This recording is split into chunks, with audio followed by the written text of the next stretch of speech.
Congratulations, you got the remote job. But now what? You've never worked from home and you don't know how to cope, to deliver excellent work and grow in your remote career.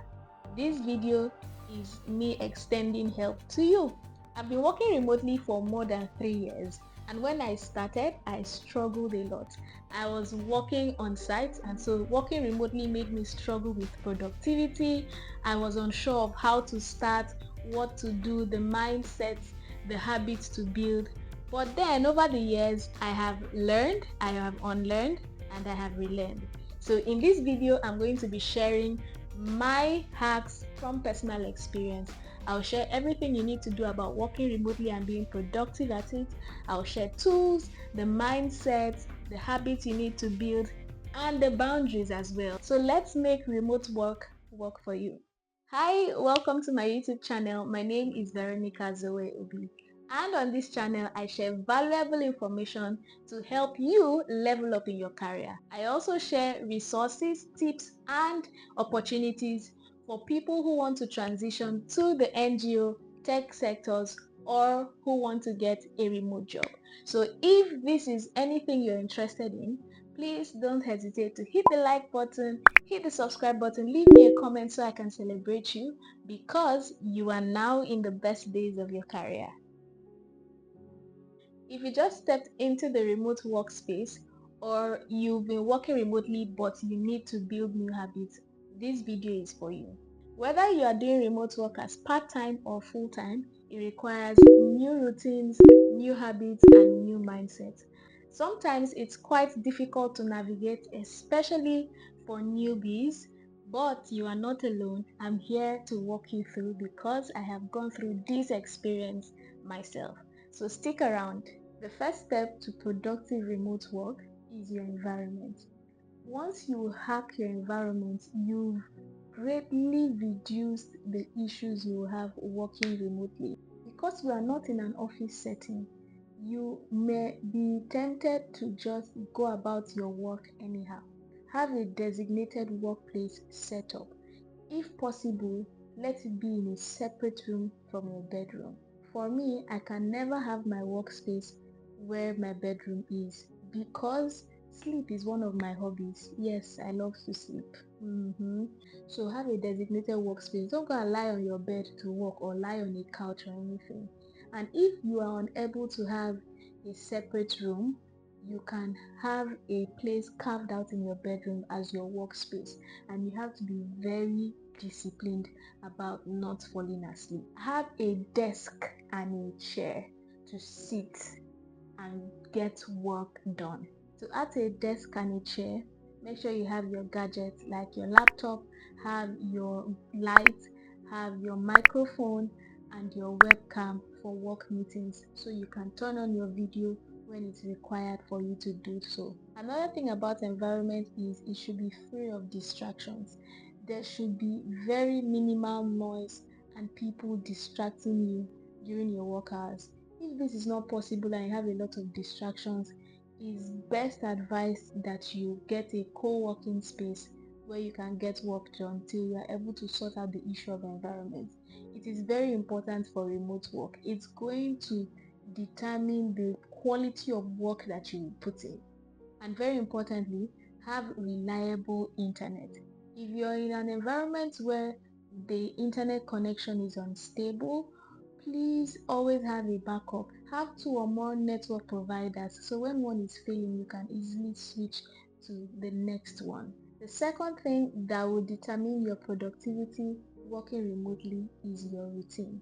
Now, because you are no more in the office setting where everything is kind of very structured, you will need to build structure from home.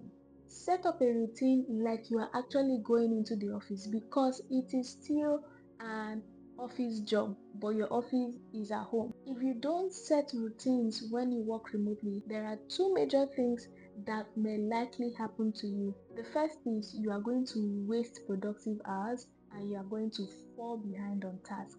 Because you are working remotely, if you don't set structure for when you work or your working hours, you may just lie around, doom scrolling online, lazying about, and you miss crucial meetings, and then you can't turn in tasks on the deadline, which will make you have issues at work. The second thing that may happen to you is you are going to burn out. That means you will overwork yourself, you will not have boundaries with your time, and then you will start burning out and it will affect your productivity. If you don't have a structure around your time, you will find out that you'll be working late into the night, 12 a.m., 1 a.m., because you feel like you are home. And then after a while, you start burning out. It happened to me when I started remote work newly. I just was so comfortable. I'm at home. I want to get everything done. Before you know it, 11 p.m., 12 a.m., 1 a.m., 2 a.m., 3 a.m., I'm still working. And then I'm waking up with severe headaches, brain fog, my productivity was affected. I had to start learning how to put structure around my time. So here's what you should do. Wake up in the morning like you are actually going to work. Do your morning chores and set a time for when you start work. For example, I start work at 10 a.m. in the morning, and this is because I work up to 6 or 7 p.m. in the evening because I have to overlap time with my colleagues that are working in other time zones. So I wake up, do my chores, have my bath, dress up and sit like I'm actually working from the office. And then I take a break in between working hours. So probably around 1, 2, that's when I have my breakfast. On most days, there are some days I have my breakfast early because I wake up very hungry. But my breakfast most times around 1 or 2 p.m. That's when I take about a 30-minute break, have breakfast, maybe just respond to some messages or just scroll online a bit before I return back to work. And then I shut down late evening around 6 or 7 p.m.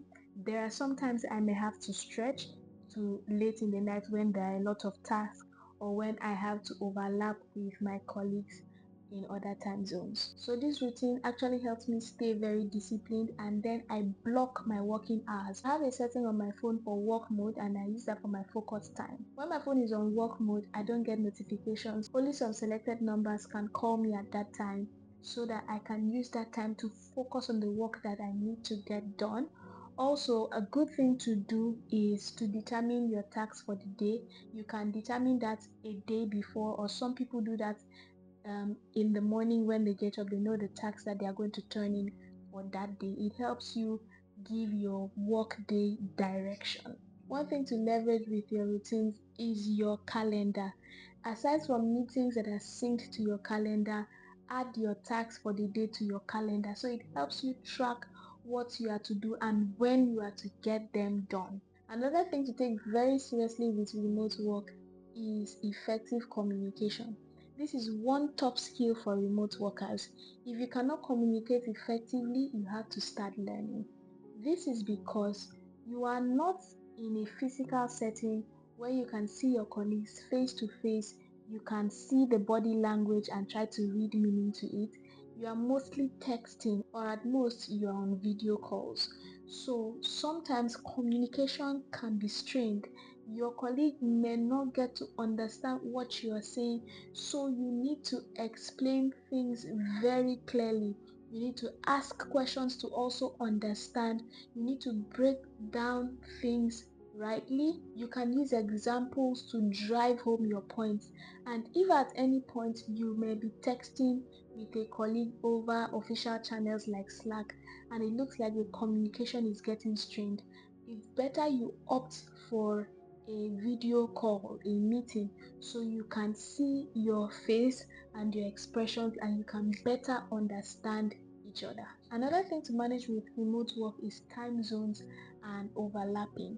For example, if you work with colleagues who are on other time zones, I'm based out of Nigeria. I have colleagues working from India, from the US, from Kenya, and sometimes we have to meet, and because we're in different time zones, we need to understand how far we can stretch with time overlap. So sometimes I have to make a sacrifice of maybe 1 or 2 hours extra. Some others have to make a sacrifice of waking up earlier or things like that. So you have to come to an understanding. That's why there should be clear communication. How far can you go? Because you need to set boundaries around your time so that you'll not be staying up all night and still having to work during the day.